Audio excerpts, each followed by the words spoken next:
भैया से बहन मिलने को रहती आस लगाए, सावन का ये पर्व है कब ये सावन आए। नमस्कार दोस्तों, स्वागत है आप सभी को हमारे YouTube channel master story channel में।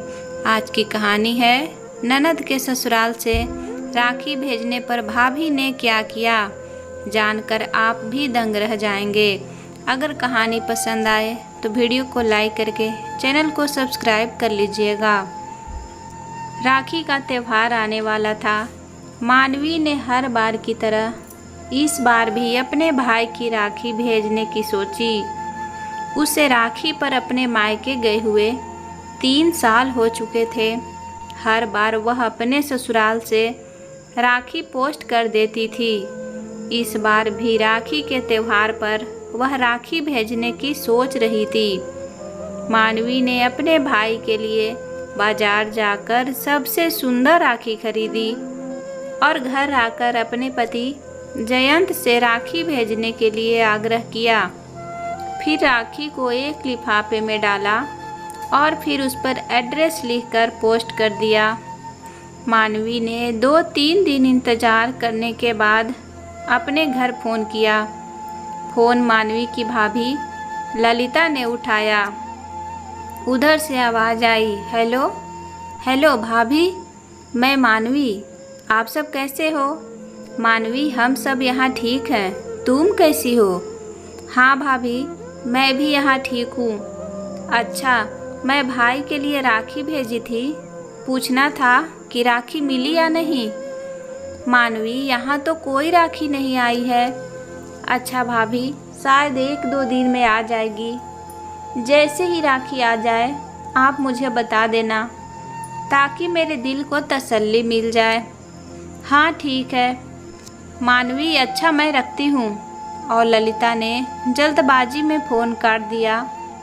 मानवी ने जैसे तैसे करके 1-2 दिन और निकाले और फिर से अपने मायके फ़ोन किया। फ़ोन एक बार फिर उसकी भाभी ललिता ने ही उठाया। भाभी, अब तो कल ही रक्षाबंधन है, वह मुझे पूछना था कि राखी पहुंच गई या नहीं। मानवी, राखी तो नहीं पहुंची। क्या अब तक राखी नहीं पहुंची है? मुझे तो लगता है कि इस बार तुम्हारे भैया बिना राखी के ही रहेंगे। नहीं नहीं भाभी, ऐसा मत कहिए। ऐसा क्यों कहते हो आप? मेरे होते हुए भाई बिना राखी के नहीं। और नहीं तो क्या, तुम वहाँ बैठे बैठे राखी भेज देती हो। कभी राखी आती है, कभी नहीं आती है। वह बेचारे इंतज़ार कर कर के थक जाते हैं। मुझे तो तुम्हारा भी समझ नहीं आता मानवी, ऐसा क्या करती रहती हो तुम जो अपने भाई को राखी तक बांधने नहीं आ सकती। छोड़ो, मुझे क्या, भाई बहन के बीच में मुझे क्या लेना देना। ठीक है, मैं फ़ोन रखती हूँ। और फिर से ललिता फ़ोन काट देती है। उधर मानवी बेचैन हो जाती है और अपने पति को जैसे तैसे मनाकर वह अपने मायके के लिए शाम को ही निकल पड़ती है। अगले दिन रक्षाबंधन था, कहीं ट्रैफिक में ना फंस जाए, इसी कारण वे लोग पहले दिन ही चल पड़े थे। 5 घंटे का लंबा सफ़र करने के बाद मानवी अपने पति के साथ अपने मायके पहुंची। आधी रात को घर की घंटी बजी। सभी रात के 2 बजे घंटी बजने की आवाज़ से चौंक जाते हैं। इस वक्त कौन आया है? अरे बेटा, ज़रा संभल कर जाना, आजकल चोर लुटेरे बहुत घूमते हैं। रुको, मैं भी चलती हूँ। इतना कहकर मुकेश की माँ भी उसके पीछे पीछे अपनी लाठी लेकर चल दी। मुकेश ने जैसे ही घर का दरवाज़ा खोला तो मानवी को खड़ा पाया। दोनों भाई बहन एक दूसरे को देखते ही खुशी के मारे रो पड़े। मानवी भागकर अपने भाई के गले लग गई। मुकेश ने भी बड़े प्यार से उसके सर को सहलाया। दोनों की आंखें आंसुओं से सराबोर हो चुकी थी। तभी उनकी माँ की नज़र जैसे ही मानवी और उसके पति पर पड़ी तो वह हैरान होते हुए बोली, मानवी, तू अचानक इतनी रात गए, सब ठीक है ना बेटा? हाँ माँ, सब ठीक है। मैंने भाई के लिए राखी भेजी थी, पर वह अभी तक नहीं पहुँची और सुबह ही रक्षाबंधन है। भाई की कलाई इस रक्षाबंधन सुनी ना रह जाए, इसी कारण मैं चली आई। तब तक ललिता भी बाहर निकल कर आ चुकी थी। सभी साथ में बैठे और ललिता चाय नाश्ता बना कर ले आई। सब ने उस रात बैठकर खूब बातें की। अगले दिन सुबह मानवी नहा धोकर अपने भाई को राखी बांधने के लिए तैयार हो गई। उधर भाई भी मानवी का पसंदीदा कुर्ता पजामा पहनकर सोफे पर बैठ गया। मानवी ने अपने भाई को बड़े ही प्यार से राखी बांधी, तिलक लगाया और उसका मुंह मीठा कराते हुए बोली, रक्षाबंधन मुबारक हो भाई। मुकेश ने मानवी के सिर पर हाथ फेरते हुए कहा, क्या चाहिए तुझे? कुछ नहीं भाई, मुझे तो आप लोगों की खुशियाँ चाहिए, बस इससे ज़्यादा बहन और क्या चाह सकती है। मुकेश ने ललिता की ओर देखा। ललिता चुपचाप अंदर चली गई और 2 मिनट बाद बाहर आई। ललिता के हाथ में छोटा सा बैग था। ललिता ने वह बैग मुकेश को दे दिया। मुकेश ने बैग मानवी को देते हुए कहा, मानवी, तेरा रक्षाबंधन का गिफ्ट। अचानक? मैं तो आप सबको बिना बताए आई थी। आप गिफ्ट कब लाए? मानवी ने जैसे ही बैग खोलकर देखा, उसमें चांदी की बहुत सी सुंदर पायल थी। मानवी पायल को देखते ही एकदम से चहकते हुए बोली, भाई, इतनी सुंदर पायल, थैंक यू भाई, पर यह सब? तभी मानवी की माँ बोली, अरे पगली, मैं बताती हूँ। यह सारा किया धरा तेरी नटखट भाभी ललिता का है। उसी ने हम सबको कहा था कि मानवी को हम इस बार राखी पर बुला कर रहेंगे और आप सभी को उसको कुछ भी कहने की कोई ज़रूरत नहीं है।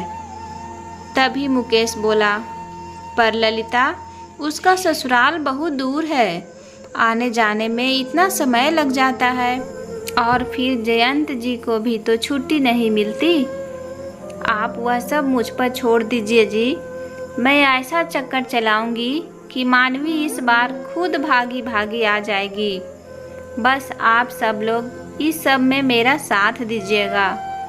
तुम्हारी राखी तो बेटा तुम्हारे भेजने के 2 दिन बाद ही आ गई थी, लेकिन ललिता ने हम सबको यह बताने के लिए मना किया था।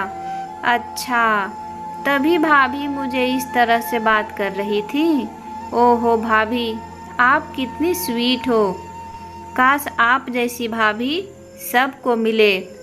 यह कहकर मानवी ललिता के गले लग गई। ललिता ने मानवी को हल्की सी चपत लगाते हुए कहा, मानवी की बच्ची हर बार राखी भेज देती है। तुझे देखे हुए 3 साल हो गए थे। पगली, और राखी पर खुद आया कर अपने भाई को राखी बांधने। राखी भेजने की ज़रूरत नहीं है, समझी? हाँ भाभी, और अगर नहीं आऊँगी तो आप तो हो ही झूठ बोलकर मुझे बुलाने के लिए। इतना कहते ही सभी लोग हंसने लगते हैं। शाम को मानवी अपने पति के साथ जाने की तैयारी करती है। वह जैसे ही गाड़ी में बैठने वाली होती है, तभी ललिता कुछ सामान और ढेर सारे गिफ्ट्स लाकर मानवी की गाड़ी में रख देती है। अरे भाभी, यह सब? हाँ हाँ, ले जा, सब तेरे ही हैं। 3 साल से नहीं आई थी ना, तो हर बार के गिफ्ट जमा हो गए थे तेरे। मानवी अपनी गाड़ी में बैठकर चली जाती है। इधर मुकेश के चेहरे पर आज अलग सी चमक थी और उसकी खुशी को देखकर ललिता खुद ही खुश हुए जा रही थी। उधर मानवी सफ़र में उदास हो गई थी। अपने घर वालों से मिलकर उसे जितना अच्छा लगा था, उतना ही उनसे अलग होकर अब दुख हो रहा था। पर यही सच है, बेटी को अपना घर छोड़कर विदा तो होना ही पड़ता है।